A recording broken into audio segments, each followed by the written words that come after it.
فلسطین اور اسرائیل میں یہ جو آج تقریباً 6-7 دنوں سے جنگ چالو ہے، اس کے بارے میں دنیا کا ہر انسان جانتا ہے۔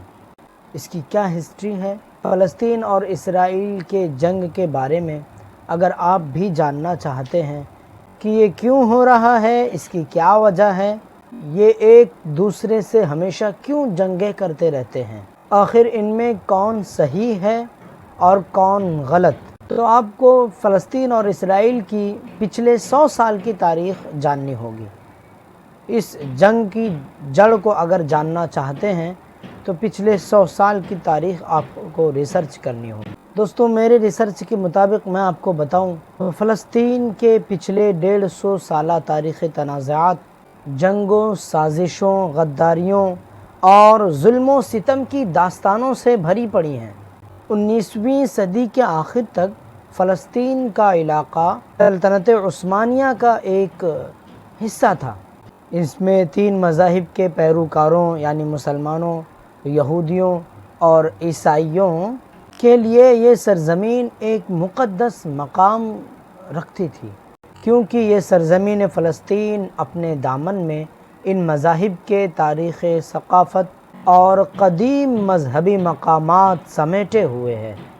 1878 یعنی 1878 میں سلطنت عثمانیہ کے دور میں کی گئی مقدم شماری کے مطابق فلسطین میں اس وقت تقریباً 87% مسلمان، 9% عیسائی اور 4% یہودی آباد تھے۔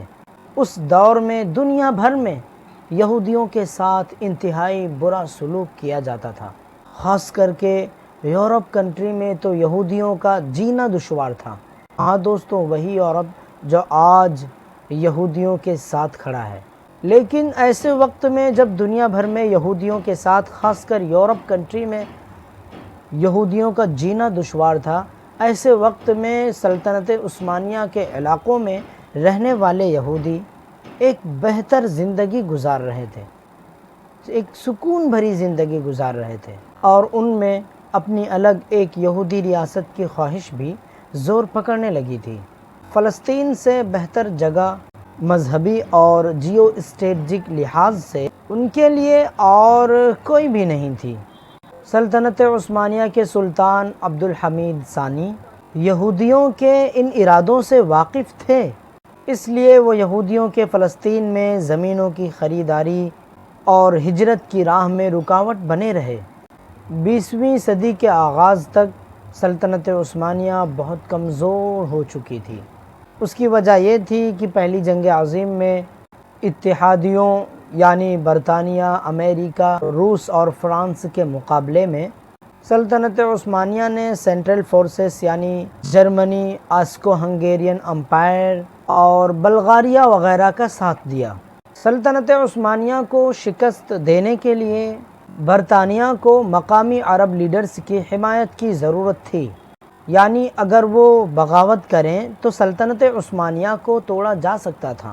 اسی مقصد کے لیے مصر میں برطانوی ہائی کمشنر سر ہنری مکمیل نے شریف مکہ حسین بن علی الہاشمی کے ساتھ جولائی 1915 سے مارچ 1916 تک 10 خطوط کا تبادلہ بھی کیا۔ اس خط و کتابت میں برطانوی ہائی کمشنر نے شریف مکہ کو سلطنت عثمانیہ کے خلاف مدد کے بدلے میں عرب علاقوں کو آزاد کرانے کی پیشکش کی۔ شریف آف مکہ یعنی حسین بن علی الہاشمی نے جنگ کے بعد عرب علاقوں مصر اور فلسطین کا کنٹرول حاصل کرنے کے بدلے برطانیہ کا ساتھ دینے کی حامی بھر لی۔ اسی لیے شریف مکہ نے پہلی جنگ عظیم کے دوران سلطنت عثمانیہ کے خلاف بغاوت کر دی۔ دوسری طرف برطانیہ نے یورپ اور امریکہ میں موجود طاقتور یہودیوں کی حمایت حاصل کرنے کے لیے فلسطین میں ان کو نئے وطن کی پیشکش بھی کر دی۔ اسی سلسلے میں نومبر 1917 میں برطانیہ کے سیکرٹری خارجہ آرتھر بلفور نے برطانوی یہودی رہنما لارڈ رسٹائل کو ایک خط لکھا۔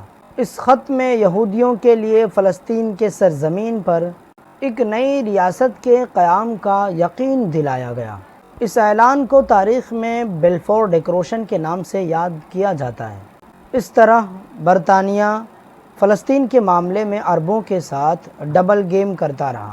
یہودیوں کو فلسطین کی سرزمین دینا برطانیہ کے جیو اسٹریٹجک مفادات سے کہیں نہ کہیں مطابقت رکھتا تھا۔ ایک طرف تو برٹش عربوں کو آزاد حکومت کا لالچ دیتا رہا اور دوسری طرف جیوز کو فلسطین میں بھیجتا رہا۔ 1922 میں برٹین کا ایک وائٹ پیپر ملا تو پتہ چلا کہ برٹین یہ سب کچھ جان بوجھ کر رہا تھا، جس سے اس کو کافی فائدہ ہو رہا تھا۔ اس لیے اس نے عربوں کے بجائے یہودیوں کو سرزمین فلسطین دینے کا سوچ لیا۔ اب دوستوں آپ مجھے بتائیں کہ اگر کوئی آپ کے گھر کو آپ سے بغیر پوچھے دوسروں کو نیلام کرے تو آپ اس کے خلاف کیا کریں گے؟ آپ کا ایکشن اس شخص کے خلاف کیسا رہے گا یا اس گورنمنٹ کے خلاف کیسا رہے گا جس نے آپ کے پراپرٹی کو آپ سے بغیر پوچھے دوسروں کو نیلام کر دیا ہو، اور وہ بھی زبردستی؟ دوستو میرے ریسرچ کے مطابق ایسا ہی کچھ یا اس سے ملتا جلتا ظلم فلسطینیوں کے ساتھ ہوا ہے، اور یہ ظلم امریکہ اور برٹش نے مل کر کیا ہے، اور ان کے اس ظلم پر پوری دنیا خاص کر یورپ تماشائی بنے رہے، اور آج بھی پورا یورپ ظالموں کے ساتھ کھڑا ہے، اور پوری دنیا کی میڈیا فلسطین مظلوموں کو آتنکوادی کا نام دیتی ہے۔ تو دوستوں آپ کمنٹ کر کے بتائیں اصل میں آتنکواد کون ہے، اور ہاں میرے چینل کو سبسکرائب ضرور کریں۔ شکریہ۔